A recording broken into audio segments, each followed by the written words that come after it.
Damn, Neptune stole his wife and his throne. Oh nah, Poseidon. Nah, you can't go out sad like that, bruh. Hey, look, if your killer ain't dead, you should wear no RIP shirt. You gotta get that back in blood.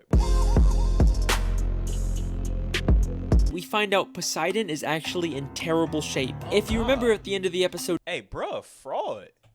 Hey, look, he took off that wig like an IG model. No cap, bruh.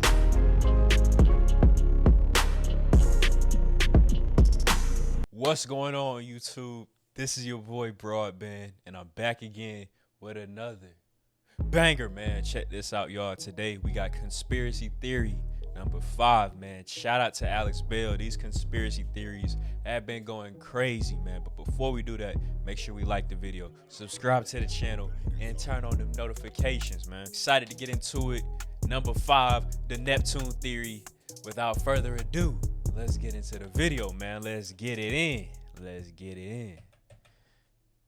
King Neptune is a bit of a mess. There are 2 different King Neptunes. There's a King Poseidon. There's 3 different royal palaces. 2 of them are called the City of Atlantis, but there's also a 3rd unrelated City of Atlantis. It's confusing to say the least. But there is actually a way to explain how all of this is intentional and connects together. This is a story of power, deception, and betrayal. This is the Neptune theory.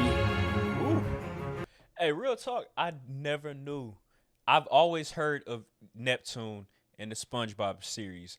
I've seen these 2 dudes before. He's zapped people with his trident. I think that's what it's called. And I've seen him from the Spongebob movie. I don't know who that is, though. I'm interested to find out, man.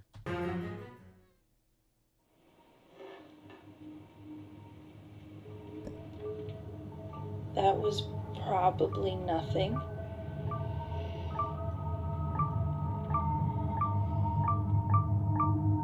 There's no tension, the pacing is slow, it fundamentally fails as a film. Alex, go back to making SpongeBob theory videos. No one wants to see your awful horror films. I've been your host, the one and only... Hey, Alex, they on your head. They on your head top, boy. Look, I ain't see the short, so I can't speak on it, but they in that comments slandering your name like that, man. Don't worry about them haters, man. Let them be your motivators, man. Cynical critic, and remember to stay cynical. See you later.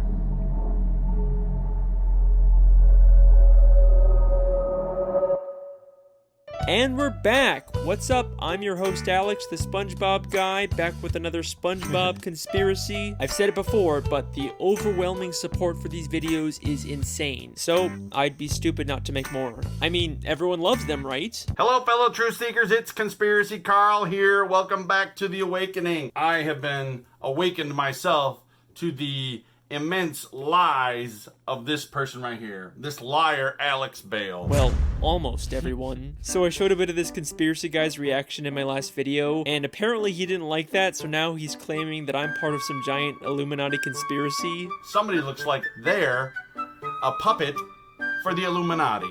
Yes, you sir, have been inserting secret messages. Look, bro, you can't trust no 57-year-old man with aluminum foil on his head.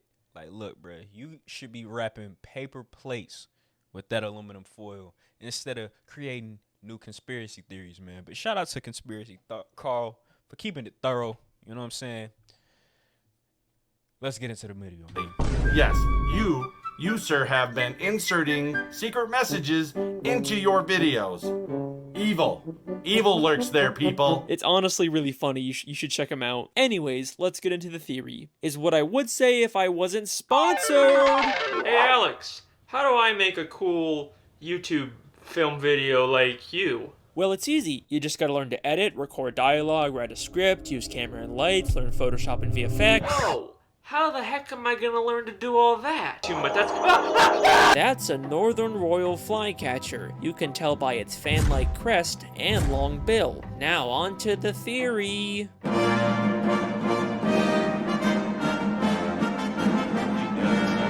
King Neptune is the ruler of the seven seas and the Roman god of the ocean. If you watch my evolution theory, you know there's also a good chance he's the reason why fish in Bikini Bottom are so evolved and able to talk. He lives in the city of Atlantis with his wife Queen Amphitrite and his son Triton. But in the first SpongeBob movie, he's replaced by a completely different King Neptune who has a completely different daughter named Mindy. These guys don't look or sound at all the same, so how can they both exist in this universe? Well, there's already an interesting theory out there about this. It's widely believed that the SpongeBob movie takes place in the future after the events of the show. So widely believed that I got hundreds of comments about it in my Mrs. Puff theory. Yep, I know guys, I heard what you said. The creator of SpongeBob, Steven Hillenburg, said he wanted to end the series with the movie, and it being canonically at the end of the SpongeBob timeline would explain why we never see the Krusty Krab 2, or any of the other characters from the movie in the later SpongeBob episodes. And some people believe that the reason why movie Neptune is so different is because he's actually Neptune's son, Triton, all grown up. And that's a pretty cool theory, but I don't buy it. Other than Triton looking nothing like movie Neptune, I've never actually believed that the SpongeBob movie takes place in the future, despite there being many people who commented about it on my... Because I was thinking about that too. Like, the movie came out like, what, 04, 05, 06, maybe sometime around there. There have been far too many episodes that have come out of SpongeBob that would contradict some of the valid points that he's probably going to make in this video. So I don't know if he's Triton, even though they were supposed to end the series with the movie. I don't buy that, man. Mrs. Puff theory is if it was a proven fact, there's never actually been any official confirmation of it. Steven Hillenburg only said that he wanted to stop making SpongeBob after the movie. He never said anything about where the movie actually takes place in the timeline of the show. And we do actually briefly see Neptune's daughter Mindy show up later in the show in SpongeBob's Big Birthday Blowout. There's no way she'd be there unless the show took place after the events of the movie. I think what's actually going on here with Neptune is something much more interesting, and it ties directly in with the television theory. If you haven't seen that video, it basically proves that the entire show, SpongeBob SquarePants, is actually a nature documentary being filmed by scuba divers, and many of the elements we see throughout the series are secretly set up by the showrunners to make sure that the show is more entertaining and profitable. And this applies to the SpongeBob movie as well. There's promotional art and even a commercial that acknowledges the fact that it's just a movie being filmed. SpongeBob, what kind of jellyfish is that? Hey guys, it's Carlos from The Zone. Can you tell us about your latest adventure? Well, this one adventure we had was a real Lulu. You mean when we went after Neptune's crown? It seemed bigger than our usual adventures. Yes, and with fewer interruptions. Well, thanks guys. We'll see you in the movie. Movie? What's that? I know. I think the real reason why Neptune looks so different in the movie is because the filmmakers couldn't get the real King Neptune, the literal god of the sea, to show up for a movie. So they hired an actor to pretend to be the king. And there is actually a ton of evidence in the show to support this. King Neptune is supposed to live in the great city of Atlantis, but in the movie he just lives in some random sandcastle, almost like they just built a discount version for the movie. But the real evidence comes from season 10, episode 18, Lost and Found, where SpongeBob goes beneath the Krusty Krab to look for something in the Lost and Found. As he searches through this surprisingly massive collection of items, on one of the shelves we see something mind-blowing. The crown worn by King Neptune in the SpongeBob movie. The entire plot of the movie hinges on the fact that Neptune thinks Mr. Krabs stole his crown. Why would Mr. Krabs have this now? Because this isn't just the Krusty Krab. So does this relate to the theory 4 then? This doesn't have anything to do with theory 4 though. I'm trying to think. Mr. Krabs stole his crown. Why would Mr. Krabs have this now? Because this isn't just the Krusty Krabs Lost and Found. It's also where they store the props used by the SpongeBob SquarePants filmmakers to create the SpongeBob movie. If you remember from my television theory, Mr. Krabs is secretly working for the showrunners to spy on all the main characters. And his secret surveillance room was hidden beneath the Krusty Krab, just like this Lost and Found. So it makes perfect sense for the showrunners to hide their props down here. And if you still don't believe me, we also see SpongeBob's guitar, the Goofy Goober peanut hats, and the magical bag of wind. All items from the movie that would make no sense being down here unless this was the showrunner's prop storage and the movie King Neptune was just an actor. Well, that's one Neptune down. Now for the real. Wow. Yo, the way he's able to piece these different things together. I mean, we're talking about thousands of hours of SpongeBob being watched, consecutively. Like, there's no way that you wouldn't go insane. I mean, I love SpongeBob like everybody else, but for you to be able to critically analyze like different props and memorabilia that are in the episodes, man, that's crazy, bro. And the movie King Neptune Level of was just an detail is actor. insane. Well, that's one Neptune down. Now for the real mystery, King He's a fraud. Poseidon.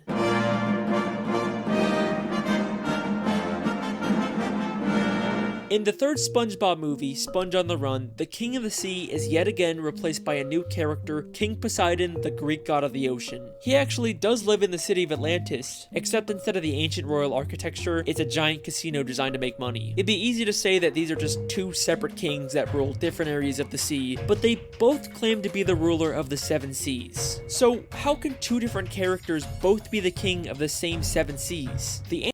Wait, hold on. I'm trying to think about it because Poseidon is Greek mythology, right? But King Neptune,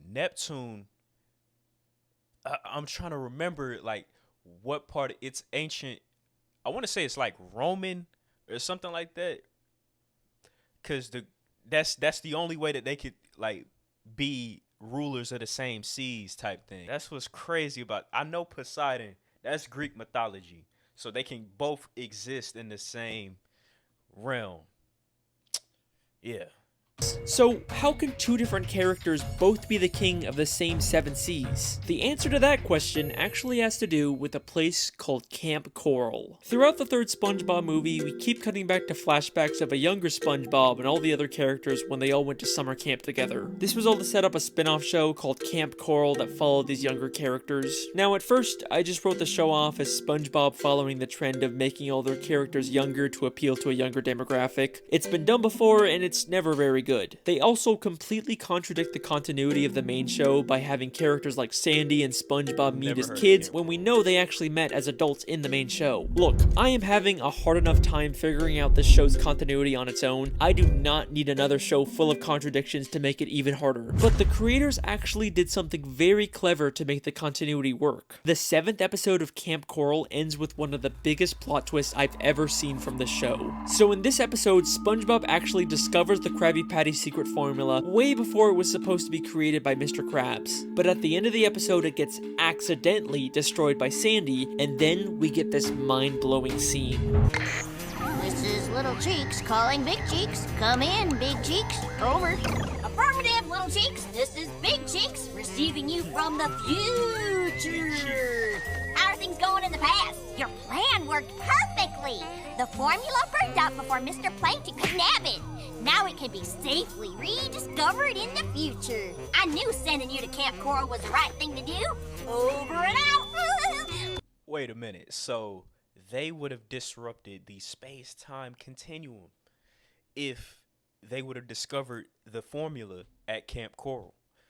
Man, look, man.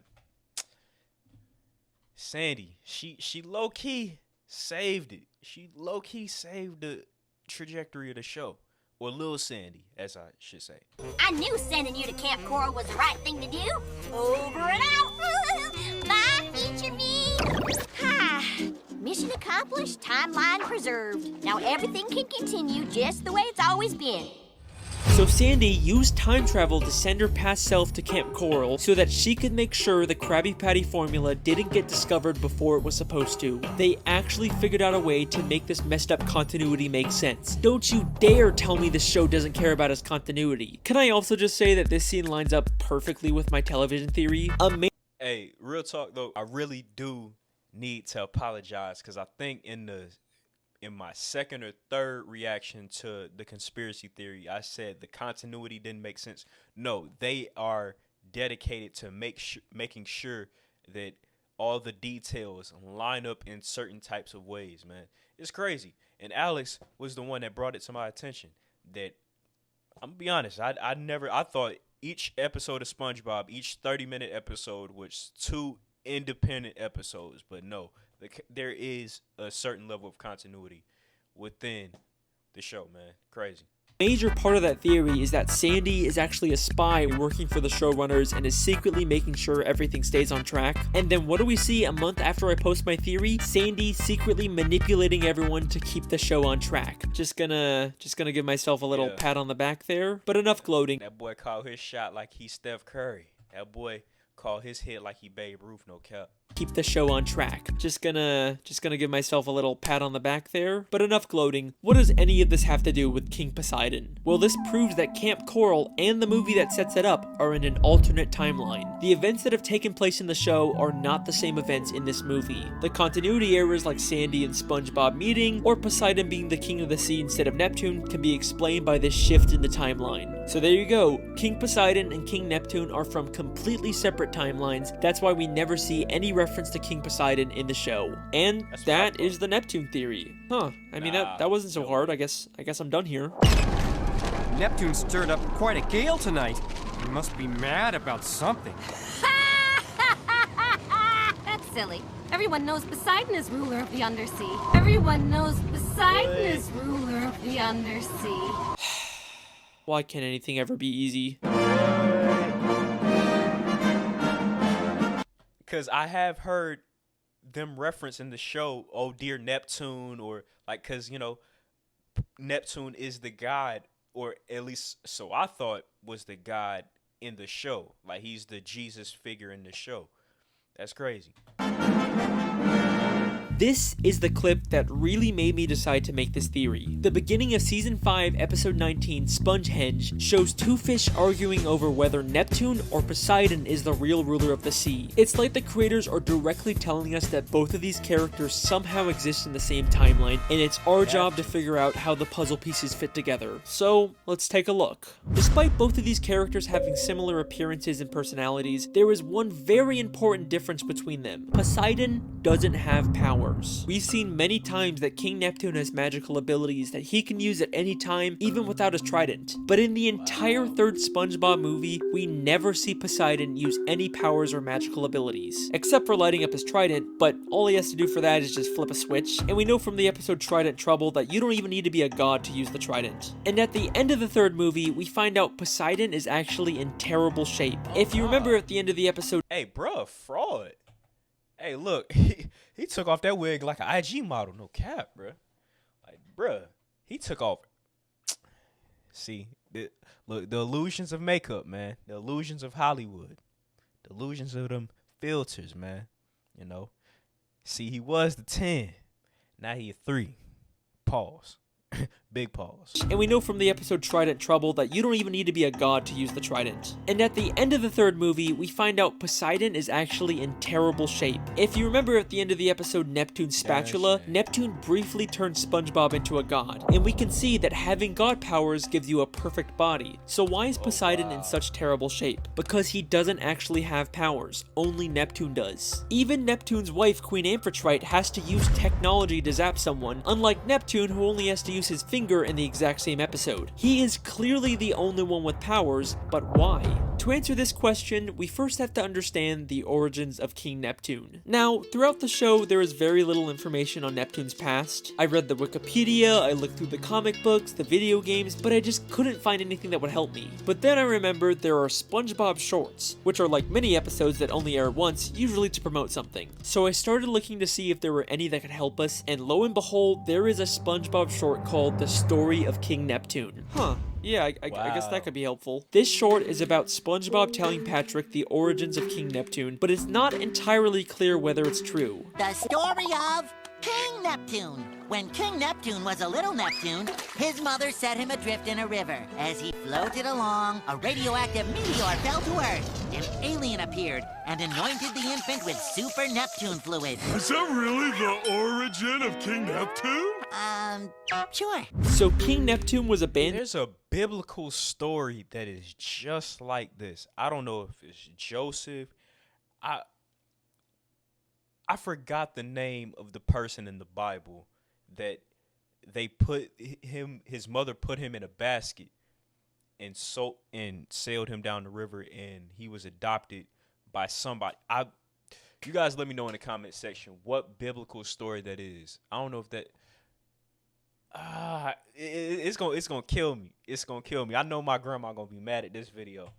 Cause she done took me to Sunday school way too many times for me to not remember this story, man. Origin of King Neptune? Sure. So King Neptune was abandoned as a baby and then given his powers by aliens. But SpongeBob is holding an upside-down comic book, so it feels a lot like something he just made up. And SpongeBob is not the most reliable narrator. Unless there's something in the story that we can definitively prove, I don't think we can use it for a theory. Like, do you really expect me to believe that Neptune got his powers from aliens? I mean, we've never even seen aliens in the show before. Except, we have. And they just so happen to also live in a city called Atlantis. Season 5, Episode 12, Atlantis Square-Pantis, we see another completely different Atlantis, the lost city of Atlantis, a city that's home to a race of aliens. The Atlantean aliens traveled billions of light years to come to this planet and build their city. For reasons unknown, this great city disappeared one day, but no ruins were ever found. All the inventions you take for granted were given to us by the Atlanteans. They were a peaceful race of aliens who shared their technology, but then mysteriously disappeared for some reason. And take a guess what we find when we look inside of that city. A massive sculpture of King Neptune. That story about aliens giving Neptune his powers doesn't sound so far-fetched now, does it? And that's not all we find. Neptune's Ascension, the only surviving painting from the great lost city of Atlantis. A painting created by the Atlanteans called Neptune's Ascension, aka Neptune ascending to his god status by being given powers by the Atlantean aliens. The story is definitely referencing this. There are too many connections for this to be a coincidence. So even though it's being told by SpongeBob, and details like the aliens' appearance are wrong, the story itself is probably based on truth. And there's also a lot of evidence to support the idea that Neptune was abandoned as a baby. In Clash of Triton, Neptune is watching a soap opera in his bedroom and gets upset when his wife turns it off. Oh, Neptune, surely this isn't the behavior befitting a king, doing nothing but watching daytime television.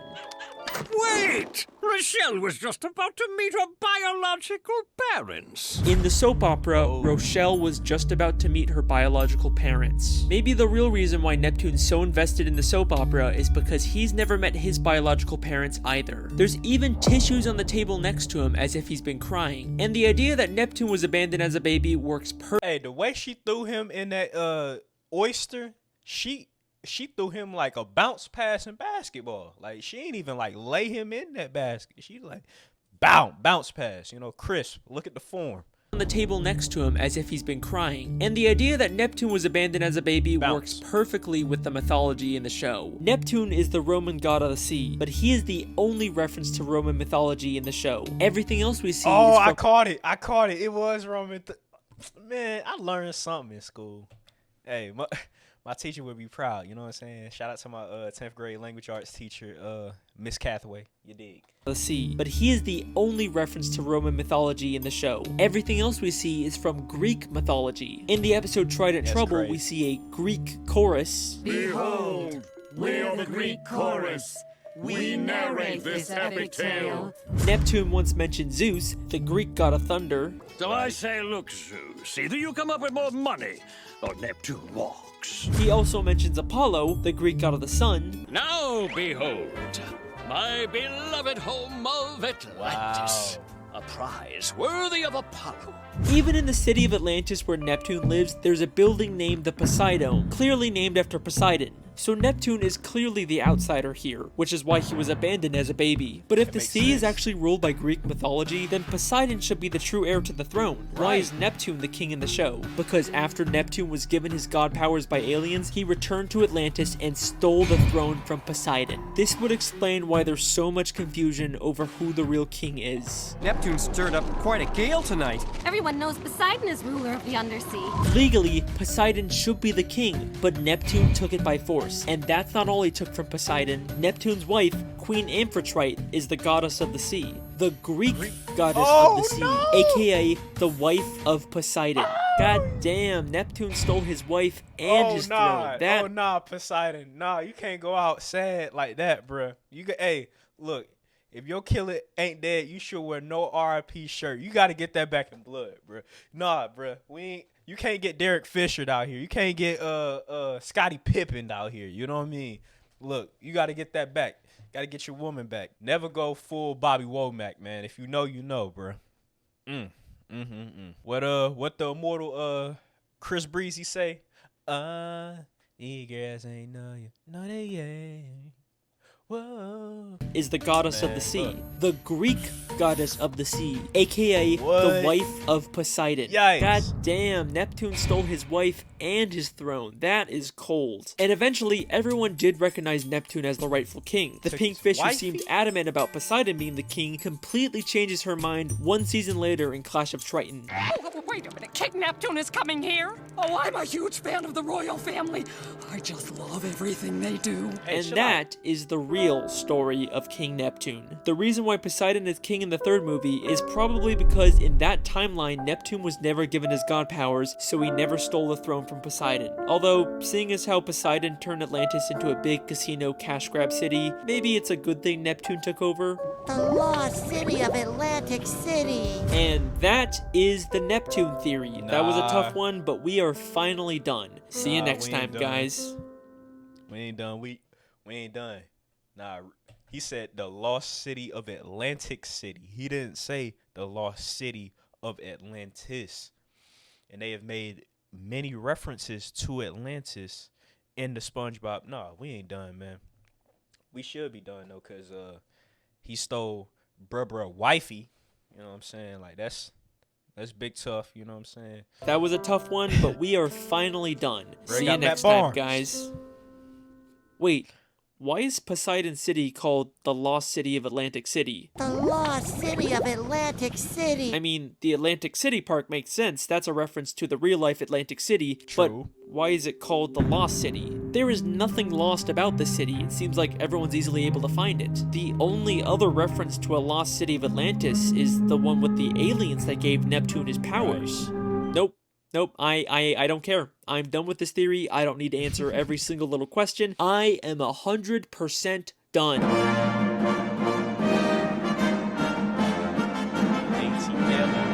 Fine, okay? One more quick part just to tie up all the loose ends, and then I am done.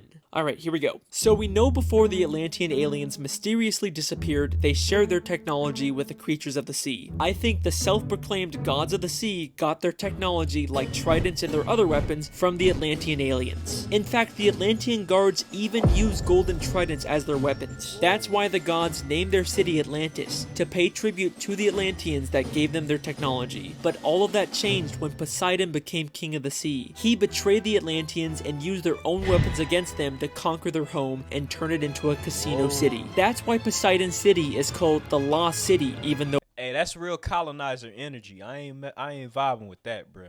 You know what I'm saying? That sounds like some smallpox in the blankets type shit. Right?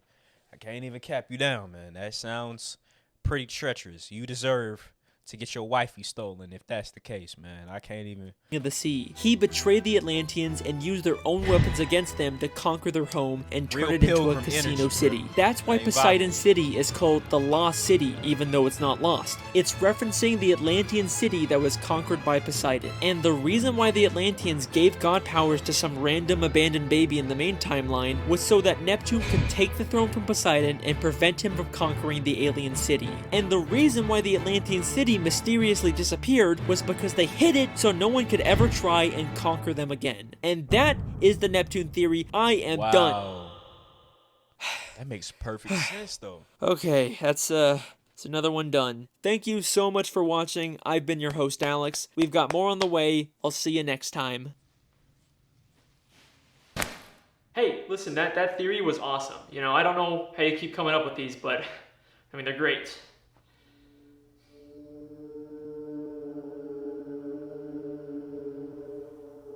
And listen, you were totally right, you know? The people want SpongeBob theories, so who am I to ignore them? So, thank you.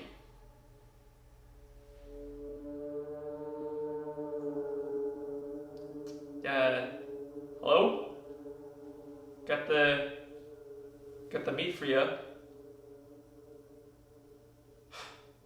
Alright, listen. If we're gonna work on this, then we need to work on our communication skills, because this creepy quiet act, it's getting old.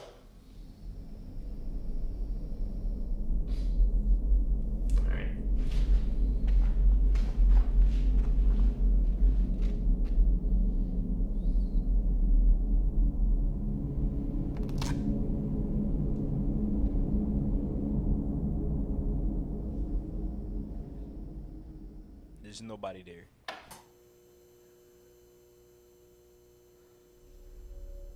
Wow. Hey,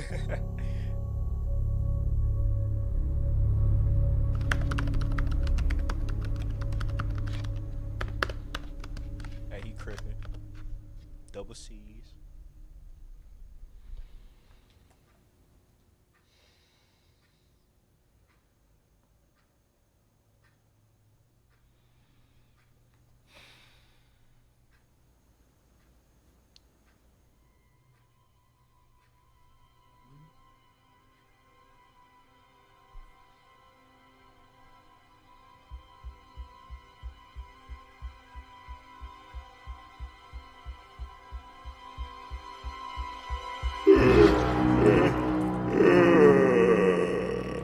Why are you on my ceiling? My boy, you have done well. But if we are to continue our work, I will require something more. Wow.